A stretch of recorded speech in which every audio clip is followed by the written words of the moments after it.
persebaran penduduk dalam ruang.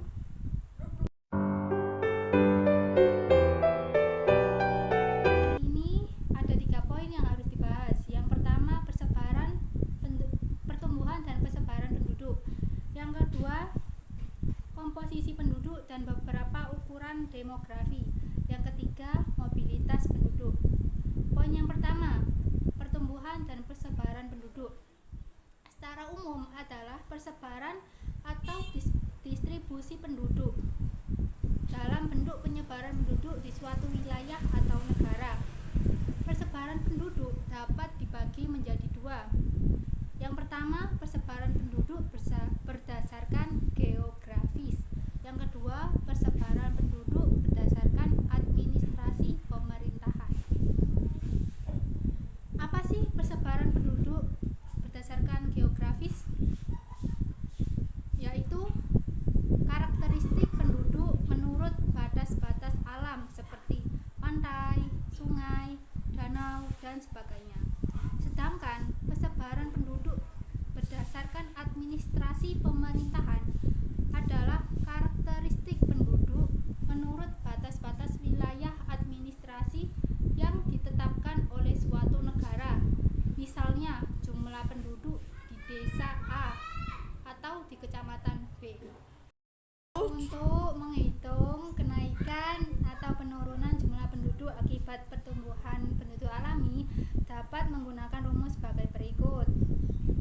PT atau jumlah penduduk tahun akhir perhitungan sama dengan PO atau jumlah penduduk awal perhitungan ditambah pertumbuhan penduduk alami, atau juga bisa dengan rumus PT jumlah penduduk tahun akhir sama dengan PO jumlah penduduk awal perhitungan ditambah dalam kurung jumlah kelahiran dikurangi jumlah kematian.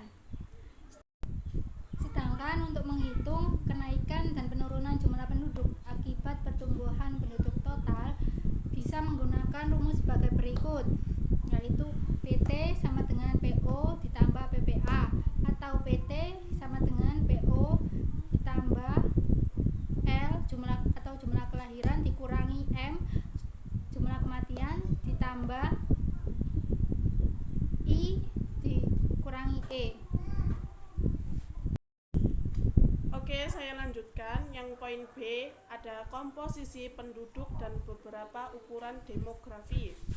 Komposisi penduduk merupakan struktur atau gambaran pengelolaan atau pengelompokan penduduk berdasarkan kriteria atau atribut tertentu.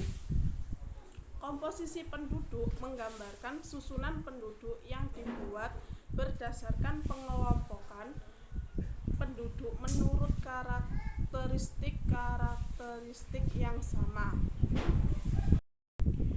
Karakteristik atau atribut dalam komposisi penduduk terbagi menjadi 3. Yang pertama ada komposisi penduduk geografi, yang kedua ada komposisi penduduk biologis, dan yang ketiga ada komposisi penduduk sosial. Nah, komposisi penduduk menurut usia dan jenis kelamin, diantaranya komposisi penduduk menurut usia dan jenis kelamin sering juga digunakan untuk kegiatan perencanaan pembangunan. Pada masa pemerintahan Orde Baru, kantor Menteri Negara Penduduk atau Kepala BKKBN dalam persiapan alat-alat kontrasepsi membutuhkan data pasangan usia subur. Kantor Menteri Tenaga Kerja dalam usaha pengadaan pasaran kerja membutuhkan data jumlah angkatan kerja yang sedang mencari pekerjaan. Kemudian di poin C ada mobilitas penduduk. Mobilitas penduduk atau migrasi penduduk adalah sesuatu yang bisa dilakukan seseorang sebagai masyarakat.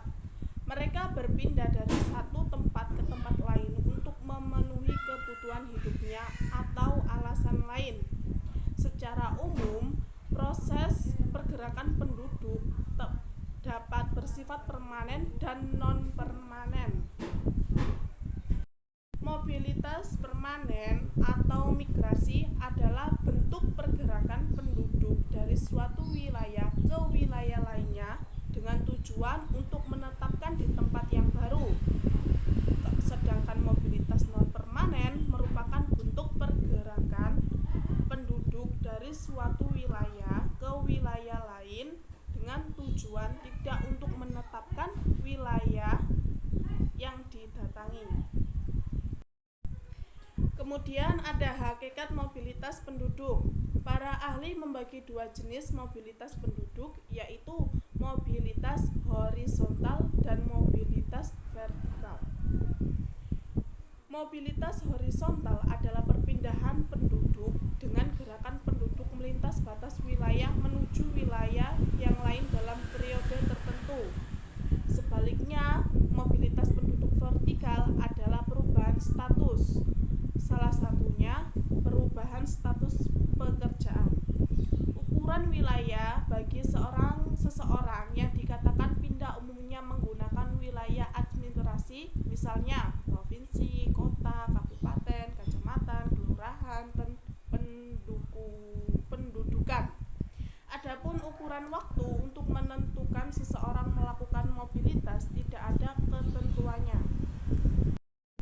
Mantra 2003, seorang tokoh kependudukan pernah menyatakan bahwa seseorang dapat dikatakan melakukan imigrasi jika melintasi batas wilayah menuju ke wilayah lain dengan ada niatan untuk menetap di daerah tujuan. Adapun faktor-faktor yang mempengaruhinya, faktor utama yaitu yang mempengaruhi seseorang bermigrasi adalah sulitnya memperoleh pekerjaan di daerah asal dan kemungkinan untuk memperoleh pekerjaan dan pendapatan yang lebih baik di daerah tujuan. Pemilik tempat tujuan umumnya diperoleh dari berita-berita sanak saudara atau teman yang telah berpindah ke daerah tersebut. Perpindahan penduduk dari desa ke kota sering disebut dengan istilah urbanisasi. Adanya daya dorong kemiskinan di desa dan tarik perkotaan inilah yang mendorong orang untuk melakukan urbanisasi di kota. Bukti adanya urbanisasi ke kota besar dapat kita perhatikan pada saat Lebaran. Pada waktu itu orang-orang banyak yang mudik ke desa-desa. Mereka pulang ke kampung, ke desa asal kelahirannya. Sekian dari kami. Awal hingga akhir, apabila banyak salah kata, mohon maaf yang sebesarnya. Wassalamualaikum warahmatullahi wabarakatuh. Dadah.